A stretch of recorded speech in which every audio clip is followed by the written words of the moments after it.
Hello મિત્રો, તો આજે આપણે બનાવીશું ચોકલેટ. આ ચોકલેટ મેં બિસ્કિટથી બનાવી છે, પણ એટલી સરસ ચોકલેટ અહીંયા બિસ્કિટની તૈયાર થઈ હતી કે તમે એક વખત બનાવી જોજો. ખૂબ સરસ ચોકલેટ આ તૈયાર થાય છે. તો જુઓ કેવી સરસ ચોકલેટ અહીંયા તૈયાર થઈ છે. જો તમે જોઈ શકો છો કે કેવી સરસ ચોકલેટ અહીંયા બની છે. જો તમે મારી આ રીતે ચોકલેટ બનાવશો તો ખૂબ જ સરસ ચોકલેટ તૈયાર થશે. તો અહીંયા ચોકલેટ બનાવવા માટે જો મેં અહીંયા ઈપીપી બિસ્કિટ લીધા છે, પછી અહીંયા સિરમ લીધું છે, ચોકલેટ સિરમ લીધું છે, પછી અહીંયા મિલ્ક પાવડર લીધો છે અને આ ખાંડ લીધી છે. તો ચોકલેટ બનાવવા માટે પહેલાં આપણે ચાસણી બનાવી દઈશું. ચાસણી બનાવવાથી શું ચોકલેટ સરસ આપણી જામી જાય છે. આપણે એમને એમ આપણે ખાંડ નાખીએ ને તો જલ્દી ચોકલેટ જામતી નથી, પણ આ રીતે જો આપણે ચાસણી બનાવીને ચોકલેટ બનાવીએ ને તો સરસ આપણી ચોકલેટ એકદમ જામી જાય છે. તો ચોકલેટ બનાવવા માટે આપણે પહેલાં બિસ્કિટને અહીંયા મેં જો ચોકલેટ બિસ્કિટ લીધા છે. આ ચોકલેટ બિસ્કિટ લેવાથી શું કલર એકદમ ચોકલેટનો એકદમ સરસ આવે છે. તો આ રીતે મિક્સર જારમાં આપણે બિસ્કિટને બધા એડ કરી દઈશું અને આને આપણે પીસી લઈશું. બિસ્કિટ પીસાઈ જાય એટલે આપણે ચાસણી બનાવી દઈશું. તો જો ગેસ ઉપર મૂકી દીધી છે ચાસણી બનાવવા માટે. આને આપણે અડધા તારની ચાસણી બનાવવાની છે, આપણે આખા તારની ચાસણી નથી બનાવવાની. આપણે અડધો તાર બને એ રીતની આપણે ચાસણી અહીંયા તૈયાર કરવાની છે. તો જો એકદમ ઘટ થવા દઈશું આપણે ચાસણીને. આ રીતે તમે ચોકલેટ બનાવી જોજો, ખૂબ સરસ ચોકલેટ તૈયાર થાય છે. અને હા, ચોકલેટ બનાવતી વખતે એટલું યાદ રાખવાનું કે જ્યારે પણ ચોકલેટને તમે ફ્રીઝરમાં રાખો ને ત્યારે ફ્રીઝરને એકદમ ફાસ્ટ કરી દેવાનું. જો તમારું ફ્રીઝર લો હશે તો તમારી ચોકલેટ જલ્દી બનશે નહીં. તે માટે તમારે એટલું યાદ રાખવાનું કે તમારે જ્યારે પણ ચોકલેટ ફ્રીઝરમાં મૂકો ત્યારે ફ્રીઝને ફાસ્ટ કરી દેવાનું છે. તો જ ચોકલેટ તમારી જામશે, નકર ચોકલેટ તમારી જલ્દી જામશે નહીં. તો જો અહીંયા આ રીતની ચાસણી આપણે થવા દેવાની છે, એકદમ જાડી ચાસણી. અને અડધા તારની ચાસણી અહીંયા આપણે બનાવીશું. તો જુઓ કેવી ઘટ ચાસણી અહીંયા તૈયાર થઈ છે. તો અહીંયા જો બિસ્કિટને આ રીતે આપણે મેશ કરી નાખ્યા છે. જુઓ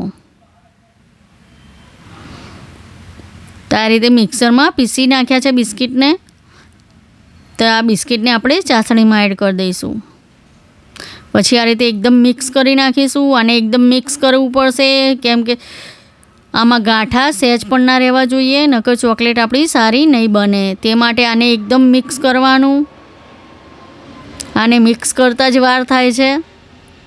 એકદમ આને મિક્સ કરતું રહેવાનું. જુઓ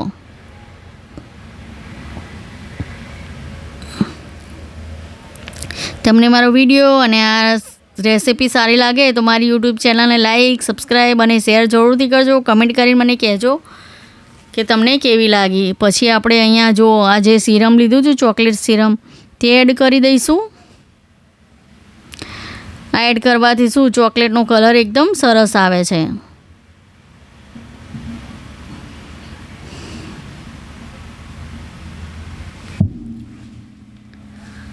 ચોકલેટ સિરમ એડ કરીને આપણે આને મિક્સ કરી નાખીશું આ રીતે. જો આ રીતે મિક્સ કરી નાખીશું. જુઓ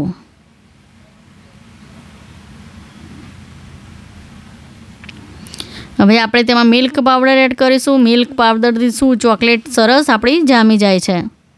તે માટે અહીંયા મિલ્ક પાવડરને એડ કરવાનું છે. પછી આ રીતે મિક્સ કરી દેવાનું છે. જુઓ તો હજી આપણું ચોકલેટનું બેટર થોડું જાડું છે, તો આપણે તેમાં દૂધ એડ કરીશું.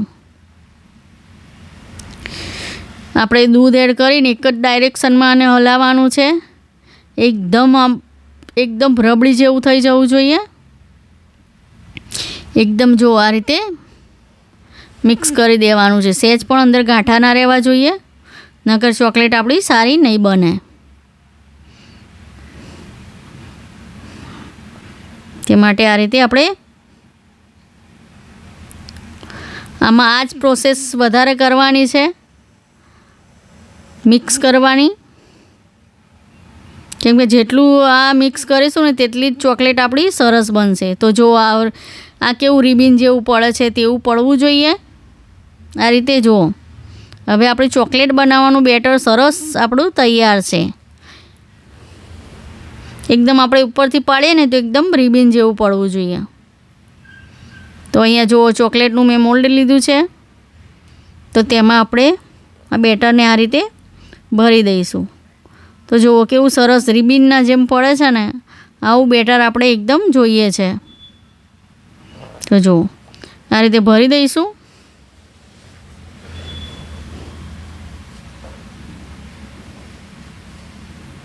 આ રીતે તમે બનાવજો. જો ખૂબ સરસ ચોકલેટ બને છે. પણ બનાવતી વખતે તમે જામવા માટે મૂકો ચોકલેટ, ત્યારે તમારે ખાસ ધ્યાન રાખવાનું કે ફ્રીજ એકદમ ફાસ્ટ રાખવાનું છે. જો ફ્રીજ ફાસ્ટ નહીં હોય ને તો તમારી ચોકલેટ જામશે નહીં અને આ રીતે લિક્વિડ ફોર્મમાં જ રહેશે. તે માટે એટલું યાદ રાખવાનું કે ફ્રીજને એકદમ ફાસ્ટ રાખવાનું છે આપણે,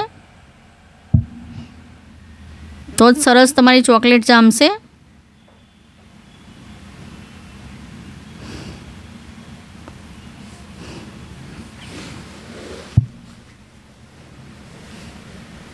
તો જો હવે આને આપણે ફ્રીઝરમાં મૂકી દઈશું. પહેલાં આને આપણે થોડું થપથપાઈ દઈશું જેથી ચોકલેટ સરસ અંદર બેસી જાય. આ રીતે જો સરસ જે નીચેથી ડિઝાઇન પડે છે એ સરસ પડી જાય આ રીતે કરવાથી. તો અહીંયા જુઓ મેં અહીંયા મોદકનું મોલ્ડ પડ્યું હતું, તેમાં પણ આ બેટરને ભરી દીધું છે, પછી ફ્રીઝરમાં મૂકી દીધું હતું. તો જુઓ અહીંયા આપણી ચોકલેટ તૈયાર છે. તો જુઓ અહીંયા જે આપણે ચાસણી બનાવી હતી એ ચાસણીથી કેવી ચોકલેટ એકદમ આ રીતની તૈયાર થઈ છે. જુઓ આપણે જે ચાસણી બનાવીને એડ કરીએ છીએ ને તેનાથી આ રીતે ચોકલેટ આપણી તૈયાર થાય છે એકદમ. જુઓ એકદમ ચોકલેટમાં ચમક આવી જશે. જુઓ કેમ કે આપણે અડધા તારની ચાસણી અંદર એડ કરી છે. તો જો આપણી ચોકલેટ અહીંયા તૈયાર છે. આ રીતે તમે બનાવશો તો ખૂબ જ ટેસ્ટી અને સરસ બનશે અને મોઢામાં ઓગળી જાય તેવી ચોકલેટ અહીંયા તૈયાર થાય છે. તો જો અહીંયા મોદકના મોલ્ડમાં પણ મેં ચોકલેટને ભરી દીધી હતી બેટરને. તો જો અહીંયા આપણા સરસ ચોકલેટી મોદક તૈયાર છે નાના નાના. જુઓ આ ગણેશ ચતુર્થી ઉપર તમે આ રીતે ચોકલેટના મોદક બનાવો ને તો પણ ખૂબ સરસ લાગે છે. જુઓ તો આપણા મોદક નાના નાના તૈયાર છે ચોકલેટી, અને આ ચોકલેટ પણ તૈયાર છે. જુઓ કેવી સરસ બની છે અને કેવી સરસ લાગે છે. જુઓ આ રીતે તમે ચાસણી બનાવીને તમે ચોકલેટ બનાવશો ને તો ખૂબ જ સરસ ચોકલેટ તૈયાર થશે. તો જુઓ આપણી ચોકલેટ તૈયાર છે. જુઓ કેવી સરસ, એકદમ કડક પણ નહીં અને એકદમ લેવી પણ નહીં, એવી ચોકલેટ આપણી તૈયાર થઈ છે. જુઓ તો અહીંયા આપણી ચોકલેટ તૈયાર છે. તો મારી ચેનલને સબસ્ક્રાઈબ જરૂરથી કરજો. તો જો આપણી ટેસ્ટી ચોકલેટો તૈયાર છે, મોઢામાં જ ઓગળી જાય તેવી ચોકલેટો તૈયાર છે. આ તમે બનાવીને તમે ફ્રીઝરમાં મૂકી શકો છો. ફ્રીજમાં આ ચોકલેટ એવી ને એવી રહે છે. આ રીતે ઘરે તમે ચોકલેટને બનાવી શકો છો. તો બધાને જય મા લક્ષ્મી અને જય શ્રી કૃષ્ણ. મળીશું હવે બીજા વિડીયોમાં. તો જુઓ આપણી ટેસ્ટી મોદક ચોકલેટ અને ડિઝાઇનિંગ ચોકલેટ તૈયાર છે.